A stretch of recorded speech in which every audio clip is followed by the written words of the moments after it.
안녕하세요. 배신의 장미입니다. 오늘의 사연 시작하겠습니다. 저는 원래부터 여행을 참 좋아했습니다. 남들처럼 해외로 나가는 것도 물론 즐겁지만 저는 그보다 국내 여행을 더 좋아했어요. 한 번쯤 들어본 이름 있는 명소부터 지도 한 구석에 점처럼 찍혀 있는 작은 시골 마을까지 알고 싶은 곳, 가고 싶은 곳이 너무 많았습니다. 비싼 호텔에 머무는 여행도 좋았습니다. 하지만 그렇지 않은 자연을 더 가깝게 느낄 수 있는 여행도 똑같이 좋았죠. 숲이 울창한 계곡 옆에서 텐트를 치고 캠핑을 즐기기도 했고, 해질녘 바닷가 작은 민박집에서 파도 소리를 들으며 잠드는 것도 좋아했죠. 그리고 남편과의 인연도 결국 여행 덕분에 시작됐답니다. 남편과 저는 여행 카페에서 처음 만났습니다. 저는 결혼 전부터 여행 블로그를 운영하고 있었어요. 처음엔 작은 기록장이었죠. 좋았던 여행지 몇 곳, 찍었던 사진 몇 장, 그리고 다음엔 이런 걸 챙겨야지 하고 메모해두는 수준이었는데 점점 블로그는 사람들이 모이는 공간이 됐습니다. 블로그는 그야말로 여행 팁을 나누는 그런 곳이었습니다. 이 계절엔 어디가 좋아요? 이 길은 차 막히니 새벽에 출발해야 해요. 이 맛집은 알려진 것보다 별로였어요. 좋았던 경험도 주의해야 할 점도 모두 적었죠. 그리고 그 글 아래 매일같이 댓글을 다는 한 사람이 있었습니다. 바로 남편. 처음엔 그저 열성 구독자쯤으로 생각했습니다. 하루도 빠짐없이 들어와 글을 읽고 꼭 댓글을 남기고 정보를 묻거나 감사 인사를 하는 사람이었거든요. 그런데 댓글이 쌓이고 대화가 이어지면서 조금씩 이름이 익숙해졌습니다. 그리고 결국 온라인이 아니라 오프라인에서 직접 만날 기회가 찾아왔죠. 당시 저는 여행책을 준비하고 있었어요. 그동안 쌓아온 정보와 경험을 책으로 묻고 싶었고, 좀 더 깊은 이야기를 다른 사람들과 나누고 싶었습니다. 그래서 용기를 내서 블로그에 공지를 올렸죠. 함께 여행 경험을 나눌 수 있는 모임을 준비해요. 그날 남편이 왔습니다. 수십 개의 댓글, 수백 줄의 온라인 대화가 현실의 한 사람으로 다가오는 순간이었죠. 처음 만났을 때 저와 남편은 정말 놀라울 만큼 잘 맞았습니다. 첫 대화에서부터 마치 오래 알고 지낸 사람처럼 자연스럽게 이어졌고 서로의 말에 자꾸 고개가 끄덕여졌죠. 아, 이런 게 있구나. 처음 만났는데 이렇게 편할 수도 있구나. 그때 느낀 감정은 단순한 호감이 아니라 어쩌면 운명 같은 강렬한 끌림이었습니다. 원래는 모임 원칙상 개인적인 연락처를 주고받지 말자고 했었습니다. 하지만 남편과는 예외였죠. 제가 남편을 많이 마음에 들어있던 만큼 남편도 마찬가지였어요. 첫눈에 서로에게 빠져버렸다고 해야 할까요? 그만큼 강하게 거침없이 이어졌습니다. 연락은 하루도 끊기지 않았습니다. 이번엔 이런 데 가볼래요?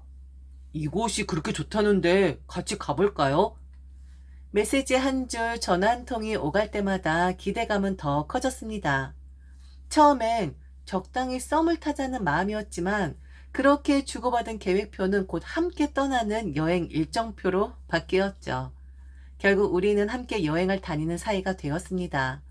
같이 버스를 타고 같이 낯선 마을 골목을 걸으며 새로운 풍경 앞에서 같은 감탄사를 터뜨렸죠.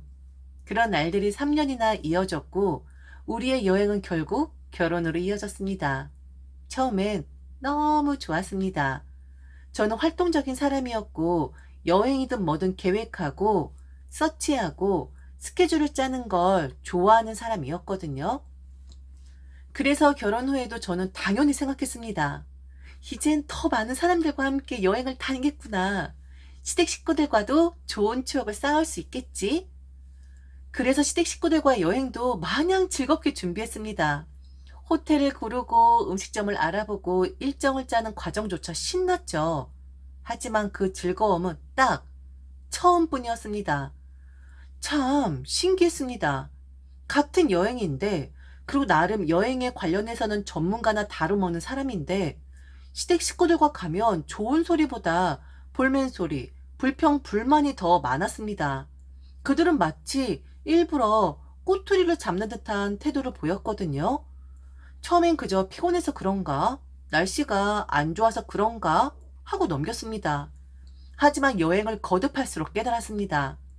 시댁과의 여행은 그 누구에게도 추천하지 말아야 한다는 것을. 처음으로 시댁 식구들과 함께 여행을 갔던 날 구성은 딱 이랬죠. 시부모님, 시누이 부부, 그리고 우리 부부. 저는 이 여행을 위해 정말 꼼꼼히 준비했어요. 스케줄을 짜기 전 설문조사까지 했습니다. 호텔이 좋으세요? 펜션이 좋으세요? 어디 가보고 싶으신 곳 있어요?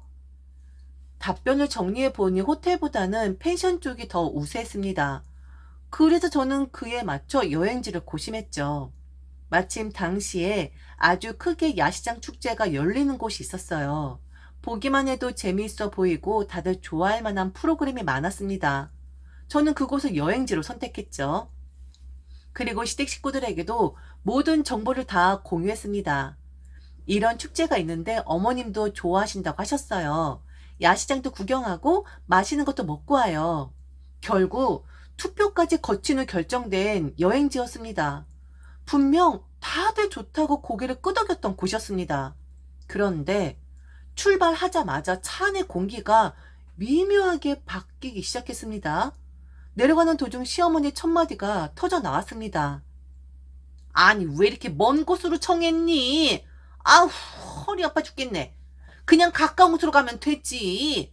뭐하러 기름 낭비하면서 이렇게 멀리 가? 그리고 우리 아들 운전하느라 피곤하겠네.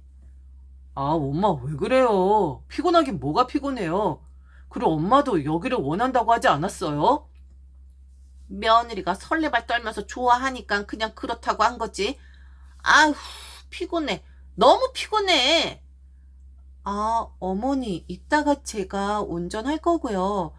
아, 그러셨군요. 전 어머니도 좋아하시는 줄 알았어요. 아휴, 됐다. 뭐 나 하나 희생하면 되지 뭐. 분명히 좋다고 하셨던 분이었습니다. 오히려 누구보다 먼저 흥미를 보였고 야시장 가면 먹을 게 많겠다라며 은근히 기대하셨던 분이었습니다. 하지만 차가 길을 달리는 동안 그 좋다던 마음은 온데간데 없이 사라졌고 꼬투리 잡기 모드로 바뀌어 있었습니다. 그리고 진짜 진상 같은 여정이 시작됐습니다. 가는 도중 들른 휴게소만 몇 개였는지 셀 수 없을 정도였습니다. 허리가 아프다. 발이 아프다. 다리 좀 펴야겠다. 이 말이 나오면 차는 또 휴게소에 멈춰야 했습니다. 하지만 절정은 따로 있었죠. 달리는 도중 시어머니가 갑자기 소변이 급하다고 하셨습니다. 고속도로 한가운데라 당연히 차를 세울 만한 곳이 없었죠. 그런데도 시어머니는 끙끙거리며 계속 말했습니다. 나 지금 소변이 급해. 급해. 급하다니까. 결국 뒷좌석에서 그냥 소변을 보셨습니다. 시원하게. 내가 이렇게 고생을 한다. 너무 멀리 가자고 해서 차에서 소변까지 보게 됐네. 너무 고생시킨다 정말. 여행은 이제 막 시작이었는데 저는 이미 마음속으로 깊은 한숨을 100번은 쉰 기분이었습니다. 도착하고 나서가 진짜 시작이었습니다. 먼저 시어머니가 차 안에서 소변을 보신 사건, 그 여파가 여행 내내 이어졌습니다. 우선 결국 전문 업체에 세척을 맡겼습니다. 남편이 도착하자마자 소독 스프레이를 뿌리고 물티슈로 닦고 비닐 깔고 할 수 있는 건 다 해봤지만 냄새는 사라지지 않았어요. 그리고 웃긴 건 여행 기간 동안 시부모님은 단 한 번도 저희 차를 타지 않았습니다. 말은 좋게 하셨죠. 저희 부부 편하라고. 어른들이 타면 불편하지 않냐고. 결국 시부모님은 시누이 부부 차를 타셨었죠. 속은 뻔했습니다. 냄새나서 그런 거잖아요. 그걸 모를 줄 알아? 차는 차대로 기분이 묘하게 상했고 여행은 여행대로 이미 피로가 쌓이기 시작했습니다. 그리고 펜션에서도 그냥 넘어가면 시어머니가 아니죠. 펜션에 들어서자마자 시어머니의 눈은 방으로 향했습니다. 그리고 첫마디, 방이 너무 좁다. 바로 이어서 소리가 난다. 방을 바꿔줘라. 거기서 끝이 아니었습니다. 펜션 전체가 마음에 안 드신 눈치였습니다. 여기 이상한 냄새 난다. 결국 펜션 주인까지 불러야 하나 고민될 정도로 상황은 꼬여갔죠. 그러면서 제게 나는 깔끔한 사람이니 남이 쓰던 변기는 안 쓴다며 제게 화장실 청소를 시키는 겁니다. 비누칠해서 싹싹 닦으라고. 아, 전 닦았습니다. 소변 소리까지 들은 마당에 이거 하나 못하겠어요? 얼른 해드리고 더 이상 말 안 나오게 하자. 그 생각 하나로 후다닥 청소를 해버렸습니다. 그런데 사람 참 두 번 예민하면 변기 바꾸라고 하겠네. 남 차에서 소변 보신 분이 하실 만한 말은 아닌 듯한데. 그럼 여기서 끝이냐고요? 아니죠. 그 이유는 진짜 진상 투어의 정점이었습니다. 가는 곳마다, 먹는 곳마다 이건 마음에 안 들어. 여긴 너무 비싸다. 이 돈 주고 왜 이걸 해? 왜 이걸 사? 왜 이걸 먹어? 불평, 푸념이 쉴 새 없이 흘러나왔습니다. 기가 쏙 빠진다는 말이 이런 걸 두고 하는 말이겠죠? 결국 예정보다 일찍 올라오자는 결론이 났습니다. 돌아오는 길도 별반 다르지 않았습니다. 휴게소, 또 휴게소, 그리고 또 휴게소. 쉬지 않고 차를 세워야 했죠. 그래도 하나 다행인 건 신혼부부 차에서는 소변 안 보셨나 보더라고요. 다시는 여행을 가면 안 되겠다. 첫 시댁 여행을 마치고 돌아오는 길 저는 마음속으로 이렇게 다짐했습니다. 더는 이런 고생을 반복하지 않으리라고. 다음부터 여행이라 하면 남편과 둘만 가야겠다고. 놀랍게도 남편도 같은 생각을 하고 있더군요. 새 차를 맡기며 생돈을 날린 남편이 저에게 먼저 말했습니다. 앞으로 여행은 우리 둘만 가자. 그 말에 마음이 놓였습니다. 남편도 느꼈으니까 앞으로 같이 가자 말 안 하겠지. 그런데 아니었습니다. 다음 여행도 또 그 다음 여행도 계획은 언제나 둘만 가자로 시작됐습니다. 여행지를 고르고 호텔을 예약하고 일정을 짜는 단계까지는 언제나 둘만의 여행이었죠. 하지만 결국 어쩌다 보면 시부모님이 끼든지 시누이 부부가 끼든지 했습니다. 엄마가 여기 한번 가보고 싶다고 하더라고. 누나 부부가 그 주에 시간이 된다는데 같이 가자네. 그런 식으로 우리만의 여행은 결국 시댁 단체 여행이 되어버렸습니다. 그리고 역시나 갈 때마다 분란은 꼭 일어났습니다. 사소한 불평에서 시작해 결국엔 분위기를 뒤집어 놓는 사건이 터지지 않은 적이 없었습니다. 심지어 어느 여행에선 시어머니가 아프기까지 하셨습니다. 머리가 아프다. 속이 안 좋다. 그로 인해 모든 일정은 전부 꼬여버렸죠. 병원을 찾아가야 했고 약을 사러 뛰어다녀야 했죠. 그리고 정말 웃긴 일도 있었습니다. 우리가 가기 전까진 장사가 잘 되던 가게가 우리가 찾아가면 갑자기 없어지는 경우도 있었어요. 이런 불상사들이 생기니까 시어머니가 그러더라고요. 우리하고 여행 오면 재수가 없는 것 같다고. 재미도 없고 재수도 없다고. 저는 속으로 생각했죠. 아니 그럼 안 따라오면 되는 거잖아요. 하지만 꼭 따라오십니다. 그리고 좋은 호텔이나 펜션에 묵으면 반드시 이런 말도 하셨죠. 우리 아들 돈 많이 깨지겠다. 우리 아들 돈 많이 쓰니까 재밌게 놀고 싶은데 며느리 여행 스타일은 나랑 맞지가 않아. 항상 내가 고생만 하는 것 같아. 우리 아들이랑 결혼 전에 여행 다녔을 땐 안 그랬었는데. 그치 아들? 그렇다고 정말 재미없게만 계시느냐? 아니요. 남편과 시아버지 양쪽에 딱 끼고 아주 의기양양하게 다니십니다. 저는 수발러 그 이상도 이하도 아니었죠. 워낙에 여행을 좋아하니까 참아줬어요. 그리고 맞추는 과정이라고 생각을 했습니다. 그런데 해도 너무하더라고요. 그냥 여행이 아니라 다른 곳에 가서 시집살이를 하는 기분이었습니다. 결국 저는 절대로 남편에게 선포를 했어요. 다신 안 간다고. 그리고 한동안 여행이라는 것을 중단했습니다. 제 인생에서 그렇게 오랫동안 여행을 안 간 건 처음이었던 것 같아요. 발바리처럼 막 뛰어다니고 싶어하는 인간인데 한 6개월에 그냥 회사 집만 했거든요. 그러다가 임신 준비를 위해서 저희 부부는 의논 끝에 제가 퇴사를 하기로 결심을 하게 됩니다. 그리고 남편은 퇴사 기념으로 여행을 가자고 제게 제안을 했고요. 여행? 정말? 아니야. 그냥 좋은 데서 식사나 하자. 당신 처음엔 그렇게 말해도 결국엔 다 딸고 가잖아. 아니야, 정말이야. 이번엔 우리끼리 다녀오자. 그리고 자기가 퇴사하는 게 임신 준비 때문인데 가서 좋은 시간 좀 보내고 오자고. 정말이야? 정말 딴 말 안 하는 거지? 아이, 그럼 자기가 알아서 가고 싶은 곳으로 해. 좋은 곳으로. 내가 기분 좋게 쏠 테니까. 와, 뭐야. 정말 내가 가고 싶은 곳으로 한다. 이번엔 무리 좀 해야겠는데? 그동안 너무 근질근질했었어. 그리고 내가 쏠 테니까 걱정 마. 퇴직금도 두둑하게 받았는데 내가 쏴야지. 안 그래, 자기야? 저는 1박에 100만 원이 훨씬 넘는 프라이빗한 온천을 예약했어요. 그 돈이면 해외를 가지 하겠지만 남편과 둘이서 오붓하게 시간을 보내고 싶었거든요. 그래서 좀 무리를 했습니다. 남편에게 일정을 보내고 그리고 공유를 했습니다. 그리고 1시간 뒤 제게 전화가 걸려왔는데 바로 시어머니였습니다. 어머 얘, 나도 그 온천 가고 싶었었어. 어머머머 네가 웬일이니? 나랑 이번에 통했나 보다. 처음으로 너랑 나랑 통했어. 네? 그게 무슨... 성현이한테 들었어. 니들 그 유명한 온천 간다고. 같이 가야지. 그럼 거기는 가야지. 아니 어머니, 그런데 얘, 너 우리 아들 돈을 너무 막 쓰는 거 아니니? 너 이제 돈도 안 번다며. 아우 좋기는 한데 너는 보면 항상 좀 과소비를 하더라. 그런데 과소비를 해도 좋은 과소비가 있는데 효율이 떨어지는 그런 나쁜 과소비를 하더라고.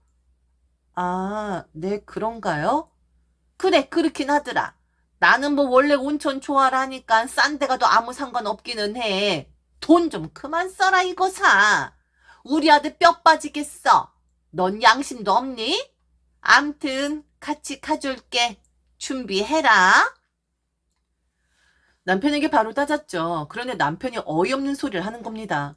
자기도 어쩔 수 없이 말을 했다고 하면서요. 아니, 엄마한테 전화가 왔는데 우리가 여행 간다는 그날 같이 여행 가자고 연락이 온 거야. 그래서 어쩔 수 없이 말한 거야. 자기야, 미안해. 그런데 이번에 좋은 곳으로 가니까, 그리고 엄마한테 말하니까 너무 좋아하더라고. 거기는 가고 싶었었다고 하더라고. 그러니까 별일 없을 거야. 정말 그럴 거야. 진심이야?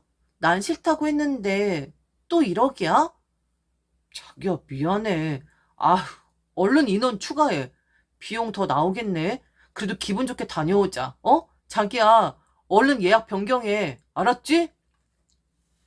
급히 전화를 끊는 것 같은 기분이 들었습니다. 아니, 그런 기분이 역력했죠. 저는 곰곰이 생각을 했어요. 또 넘어가 줘야 하나, 말아야 하나, 어떻게 해야 하나? 결국 저는 이렇게 했습니다.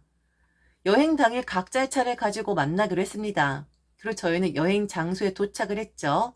그곳 온천. 그런데 허름한 여관 온천. 아니 뭐냐? 여기서 뭐 먹는 거야? 왜 도착했다고 뜨지? 아니, 우리 거기 가는 거 아니야? 난 이쪽으로 오라고 하길래 뭐 먹고 가는 줄 알았는데. 근데 미정아, 식당도 없잖아. 아니요, 제가 변경했어요. 어머니가 하도 이 사람 돈 쓴다고 뭐라고 하셔서. 뭐? 아니 얘, 지금 이 허름한 여관 온천에 나보고 들어가라고? 어머니, 온천 좋아하신다면서요. 온천물은 다 똑같아요. 제게 비효율적으로 과소비한다고 뭘 하셨으면서. 이게 바로 효율적인 과소비 아니겠어요? 아니, 자기야, 이게 뭐야? 여기 너무 낡았잖아. 녹물 나오는 거 아니야? 물은 다 같은 물인지 무슨 그런 얘기를 해?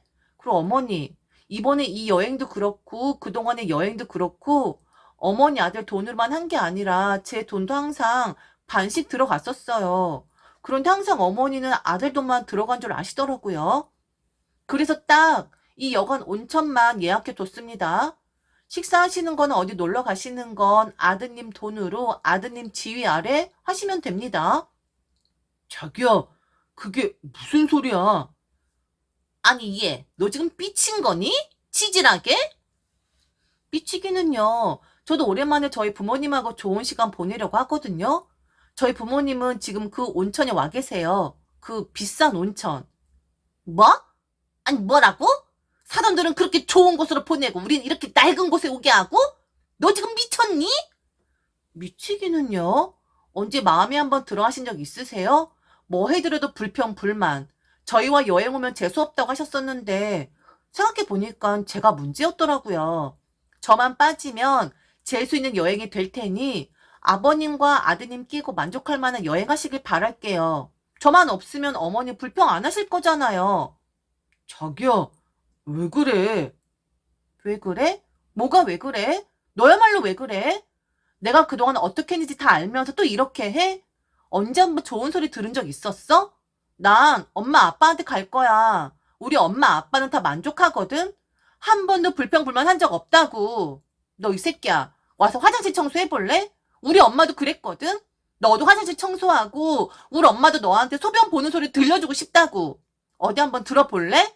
잡지 마. 난 갈 거니까. 아버님, 죄송합니다. 저 이만 가볼게요. 결국 저는 친정 부모님이 계시는 온천으로 갔습니다. 그리고 저녁 무렵 남편이 온천으로 찾아왔습니다. 현관 앞에 서 있는 남편은 얼굴이 바람에 씻긴 듯 후줄근하고 초라해 보였습니다. 그는 문을 열자마자 미안하다는 말을 반복했죠. 시아버지에게 엄청 혼났다고 하더라고요. 그동안 며느리가 얼마나 마음고생이 많았으면 그렇게 쌩글쌩글 웃던 애가 이런 행동을 하겠냐? 괜한 이상한 것에 꽂혀서 아들 거리다 보면 결국 아들 이혼시키는 거야. 당신도 좀 그만해. 역시 시어머니도 혼이 나셨다고 하더라고요. 죄송합니다. 정말 죄송합니다. 미정의 입장은 생각 못하고 제 입장만 생각했어요. 정말 죄송합니다. 저기 장모님, 제가 지금 화장실 청소하겠습니다. 그 말을 듣고 있던 엄마는 팔짱을 끼고 남편을 똑바로 바라보며 말했습니다. 김서방, 안타깝게도 여기는 화장실이 깨끗하더라고. 그리고 난 그렇게 예민하지가 않거든. 그럼 자네는 이 넓은 거실 바닥 한번 닦아보겠나? 결국 남편은 그날 거실 바닥을 닦았습니다. 물 걸레질을 하며 땀을 뻘뻘 흘리는 그의 모습은 마치 속죄의식 같기도 하고 조금은 우스꽝스럽기도 했습니다. 그리고 늦은 밤 남편은 다시 시부모님이 계시는 곳으로 넘어갔습니다. 각자 여행을 한 뒤 저는 부모님의 차를 타고 집으로 돌아왔죠. 그런데 남편이 먼저 도착해 있더군요. 커다란 글씨로 앞으로는 절대로 아내의 말만 듣는 남편이 되겠다. 맹세한다. 저는 그 종이를 보고 한참 동안 웃음이 나면서도 가슴이 조금 뭉클했습니다. 솔직히 말하면 그때 하마터면 정말 이혼할 뻔했습니다. 하지만 그 고비를 넘겼죠. 그리고 지금 우리 아이는 3살입니다. 전 얼마 전 재취업을 했어요. 시어머니와의 관계는 그냥 그렇습니다. 딱히 좋지도 딱히 나쁘지도 않은 그냥 거리를 지켜야 하는 사이. 하지만 확실한 게 하나 있다면 남편은 이제 제 편입니다. 더불어 시아버지도요. 그리고 그들이 완벽하게 제 편이 되어주니 며느리도 할만하다라는 생각이 들기는 합니다. 잘 살겠습니다. 슬기롭게 그리고 재미나게 호호. 지금까지 들어줘서 진심으로 감사합니다. 이상 배신의 장미였습니다.